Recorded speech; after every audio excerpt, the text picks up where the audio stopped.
मित्रों नमस्कार, हम चंद्रभूषण भट्ट और आपको बता रहे हैं आज की अखबार में आपके लिए क्या रिपोर्ट छपी है। समय अभाव के कारण अगर आप आज अखबार नहीं पढ़ पाए हैं तो मेरे जुबानी अगले 3 से 4 मिनट मेरे साथ बने रहे। हम आपको बताएंगे कि आज के अखबार में क्या महत्वपूर्ण योजना है जो आपके लिए है। योजना की खबरें, जो आपके काम की खबरें, शिक्षा की खबरें, पॉलिटिक्स की खबरें, अंतर्राष्ट्रीय मीडिया की खबरें से लेकर तमाम रिपोर्ट हम आपको अगले कुछ मिनटों में बताएंगे। अभी महत्वपूर्ण जो आज के अखबार है वो अखबार के सारे हेडिंग्स और हेडलाइन प्रधानमंत्री के कल जो राष्ट्र के नाम संबोधन था उससे पटे पड़े हुए हैं, क्योंकि प्रधानमंत्री ने एक कड़ा संदेश दिया है कि टॉक टेरर एक साथ नहीं चल सकते, खून पानी एक साथ नहीं हो सकते और टेरर और ट्रेड ही एक साथ नहीं हो सकते। ये एक सख्त संदेश है। दूसरा है कि आपने हमारे माँ बहनों को सिंदूर उजाड़ा था तो हमने आपके आतंक की जड़ों को उजाड़ दिया है। सीज फायर तो हुआ, लेकिन सारे निस्तनाबूद करके उन आतंक की गतिविधि जहां से चल रही थी उसको निस्तनाबूद करके हुआ। एक ये बड़ा मैसेज है, क्योंकि आप मेरे सीमा पर वार किए थे तो हम आपके सीने पर वार किए हैं। तो एक कड़ा संदेश, कड़ा मैसेज गया है। क्योंकि प्रधानमंत्री को बहुत सारे पॉलिटिकल पंडित से लेकर के जितने भी विपक्ष के नेता थे भी पूछ रहे थे और कह रहे थे कि ये बार बार ट्रंप है, ट्रंप ऐसा क्यों कह रहे हैं, ट्रंप क्यों कर रहे हैं, ट्रंप घोषणा कर रहे हैं, भारत उसका रिएक्ट नहीं कर रहा है। तो भारत उसको उस समय तो ट्वीट पर रिएक्ट नहीं किया था, लेकिन कल प्रधानमंत्री ने करारा जवाब दिया है कि बात होगी तो सिर्फ टेरर और पीओके पे होगी, पाक ऑक्युपाइड कश्मीर पे बात होगी। इन दो मसलों के अलावा किसी भी मुद्दे पर बात नहीं होगी।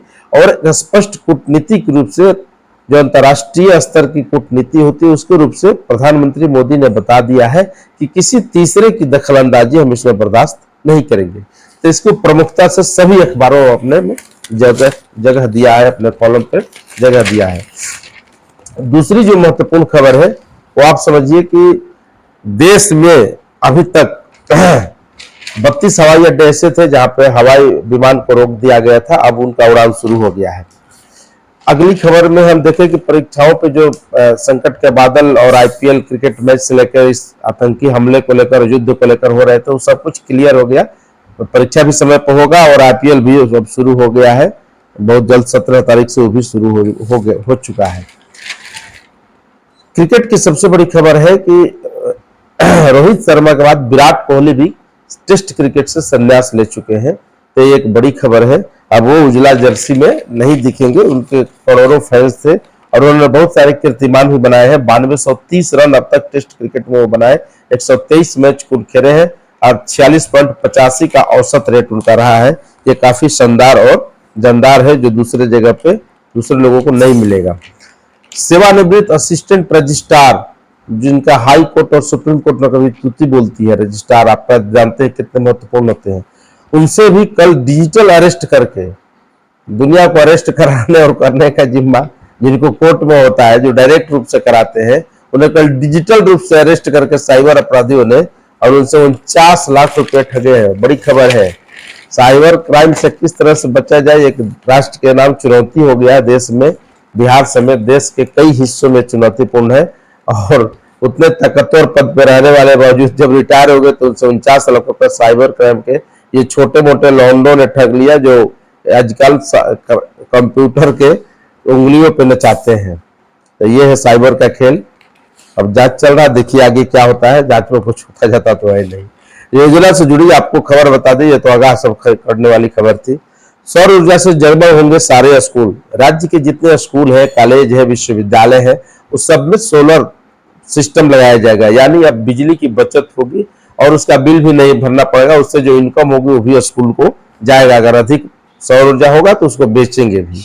तो ये एक अच्छी खबर है और ग्रीन एनर्जी को बढ़ावा देने के लिए, खासकर पोल्यूशन फ्री और ये सब करने के लिए बहुत ही अच्छी खबर है।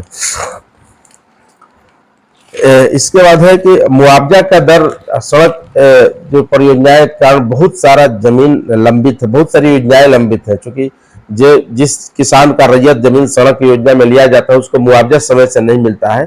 उसको लेकर 2 दिन तक समीक्षा चली है विभाग का। उसमें पता चला है कि बहुत सारे ऐसे जमीन है जिनको किसान को मुआवजा नहीं गया, तो कहां से योजना समय पर पूरी हो पाएगी, उसको काम में तेजी लाने का निर्देश दिया गया है।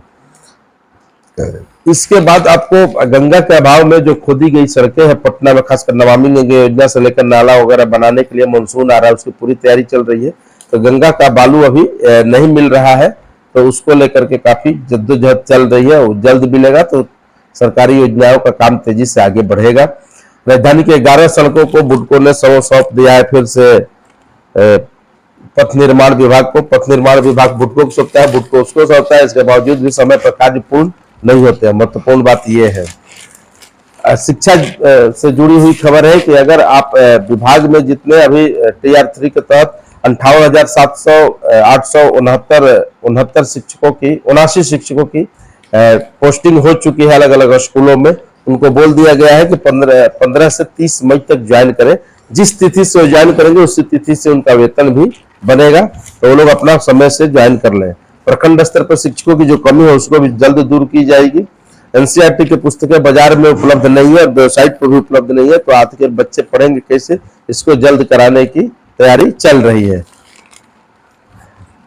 इसके अलावे जो आपके काम से खबर, महत्वपूर्ण खबर यह है कि अगर बच्चों को एक वर्ष में IGMS में, चूंकि जो बच्चे जन्म लेते हैं उनके हार्ट में कहीं ना कहीं छेद हो जाते हैं, बाप माँ को काफी परेशान रहते हैं, उनके लिए एक अच्छी खबर है।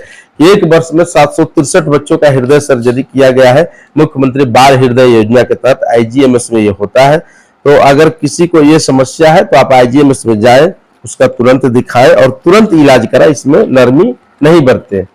सीजनली फल, आजकल गर्मी का दिन है तो सीजनली फल खूब खाएं, सीजनली सब्जी खूब खाएं, खासकर आप सलाद का जरूर सेवन करें, और गर्मी में है तो तरल पदार्थ ज्यादा ले, खाना कम ले। ये महत्वपूर्ण खबर आपके लिए है। गर्म और ठंडा का मौसम होते रहा है, ऐसे बिजली की डिमांड भी काफी बढ़ रही है। कल ही है लगभग 750 मेगावाट बिजली की खपत हुई है, 710 मेगावाट, तो ये आने वाले दिनों में और बढ़ेगी। पिछले साल तो 800 मेगावाट पार कर चुका था एक दिन में, तो इस बार भी ऐसा ही होने वाला है। तो बिजली की खपत तो बढ़िया रही है, संसाधन की कमी है नहीं, बढ़ते जा रही है। एक दिन में 16 लाख करोड़ रुपए के निवेशकों की संपत्ति बढ़ी है। ये छोटा मोटा निवेशक नहीं है, आप ध्यान दीजिएगा। ये जो निवेशक है IT में है, BSCT में है, रियल्टी में है, धातु में है, टेक में है, यूटिलिटी में है, पावर में है, जो बड़ी बड़ी कंपनियां हैं उनकी बढ़ी है, हमारी आपकी आम लोगों की थोड़ी बढ़ेगी। गर्मी पड़ रही है, तो गर्मी अगर पड़ रही है तो आप पानी को लेकर काफी सावधान रहे।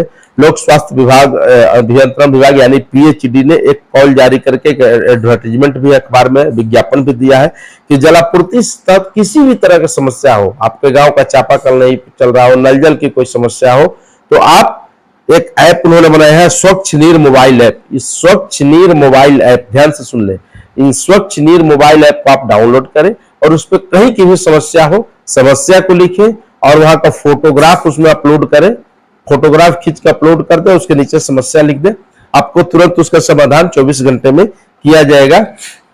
वेबसाइट के माध्यम से भी आप दे सकते हैं और इस ऐप के माध्यम से भी दे सकते हैं। उस पर टोल फ्री नंबर भी आपको पिछले साल जारी हुआ था, तो उम्मीद है कि इस बार भी होगा, उससे भी आपको मिल जाएगा। बिहार झारखंड के आने वाले वर्षों में सबसे अधिक युवा लोग बिहार झारखंड में होंगे, ये खुशी की खबर है। युवा अगर बढ़ते हैं तो उस देश की अर्थव्यवस्थाएं भी बढ़ती है। अगली जो खबर है, विवादों के शीघ्र निपटारे के लिए, जल्दी से विवाद का निपटारे के लिए हाई कोर्ट को एक सुप्रीम कोर्ट को द्वारा गाइडलाइन जारी करके बोला गया है कि रिकॉर्ड डिजिटलीकरण का सुझाव दिया गया है। इसमें अपने सुधार करें, यानी डिजिटलीकरण से जल्दी से विवादों का निपटारा करें। कोर्ट को डिजिटलीकरण, आर्टिफिशियल इंटेलिजेंस AI और डिजिटलीकरण मतलब कंप्यूटराइज जो बेस्ट है, इसके मदद से रिकॉर्ड को काफी संख्या में जो केस लंबित है, 7,24,000 पूरा केस लंबित है हाई कोर्ट से लेकर के अन्य कोर्टों में, तो उसको जल्द से जल्द निपटारा करने के लिए ये एक आदेश दिया गया है। क्योंकि आम आदमी को न्याय मिलना चाहिए, न्याय में देरी मिलता है तो न्याय भी न्याय नहीं रह जाता है, अन्याय हो जाता है। तो ऐसे में ये अच्छी खबर है कि सुप्रीम कोर्ट ने गाइडलाइन दिया। आप देखिए इसको कितना दिन में पालन और फॉलो करते हैं। कुछ लोग शौक में हेयर ट्रांसप्लांट कराते हैं। हेयर ट्रांसप्लांट कराने का बहुत ही घटिया अभी तक रिकॉर्ड रहा है। कल ही हेयर ट्रांसप्लांट यानी बाल को, अपना आपका बाल झड़ गया है, उड़ गया है तो लोग नए बाल डलवाते हैं। उसका कारण यह हुआ है कि नए बाल डलवाने के कारण हेयर ट्रांसप्लांट इंजीनियर साहब ने कराया और उनकी मौत हो गई। महिला डॉक्टर पर केस हो गया। यह खबर कानपुर की है।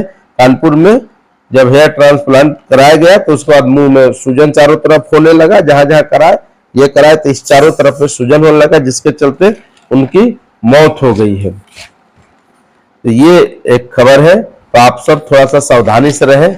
और आपको बता दें कि बिहार में इन दिनों खेलो यूथ इंडिया के तहत प्रधानमंत्री जिसका उद्घाटन किए थे, माननीय मुख्यमंत्री के नेतृत्व में बिहार में 8500 से अधिक खिलाड़ी अभी भाग ले रहे हैं पाटलिपुत्रा स्पोर्ट्स कॉम्प्लेक्स में। और वहां पर अगर आप खेल से रुचि रखते हैं, खेल में दिलचस्पी है, जिन युवा को है, जिन माँ बाप को है, यूथ को है या माँ बाप को है, वो अपने बच्चों को इसका दिखाएं जरूर। अगर आप खेल नहीं रहे, खेलने में आपकी दिलचस्पी है, तो वहां जाकर दर्शक दीर्घा में बैठ के आप देखें, इससे आपकी दिलचस्पी और बढ़ेगी। एक से बढ़ के एक खेल, लगभग सैकड़ों खेल वहां पे हो रहे हैं और इसमें गोल्ड से लेकर ब्राउन से लेकर सब मेडल भी मिल रहे हैं। जो लोग आगे बढ़ रहे हैं, अगर आप बिहार में खेलेंगे तो इस धरती पे खेलेंगे तो यहीं से आपको आगे जाने का मौका मिलेगा। यहीं पे टीम के सिलेक्टर है, टीम के कोच है, टीम के लोग हैं और यहीं से आपको प्रेरणा भी मिलेगी आगे बढ़ने का। तो धन्यवाद। इन सभी खबरों के साथ बने रहे और आप देखते रहे, लाइक सब्सक्राइब करते रहे और लोगों तक ये मेरी बात पहुंचाते रहे, ताकि वो भी अगर पेपर नहीं पढ़ पाए तो अगले 10 मिनट मेरे साथ में पेपर पढ़ लेंगे तो उनकी सारी खबरें उनको डिटेल रूप में मिल जाएगी। पॉलिटिकल खबरें में एक चीज ये भी है कि कांग्रेस ने अपना एक QR कोड स्कैन जारी किया है। उसमें अगर आपको टिकट चाहिए तो अपने बायोडाटा को भर कर रिज्यूम के साथ पूरा QR कोड स्कैन करें और उसमें अपलोड कर दें, तो आपको विधानसभा चुनाव में टिकट मिलेगा। अलग अलग प्रत्याशी को अपने तरफ जोड़ने के लिए और ज्यादा से ज्यादा भागीदारी मेरे तरफ इस तरह की कवायद की जाती है पॉलिटिकल पार्टियों के द्वारा। कितना सफल कितना असफल होता है वो तो चुनाव का वक्त तय होगा। ऐसे भी कांग्रेस के भी साथ बिहार में बहुत ही कम रही है। लगभग 30-35 सालों से कांग्रेस यहाँ से जीरो पे बोल्ड है और आउट है। कहने का मतलब कि सत्ता से बेदखल है। तो ये चीजें हैं। अब देखिए आगे आने वाले दिनों में क्या होता है। कांग्रेस अपनी मजबूती की ओर लगी है। धन्यवाद। नमस्कार। प्रणाम।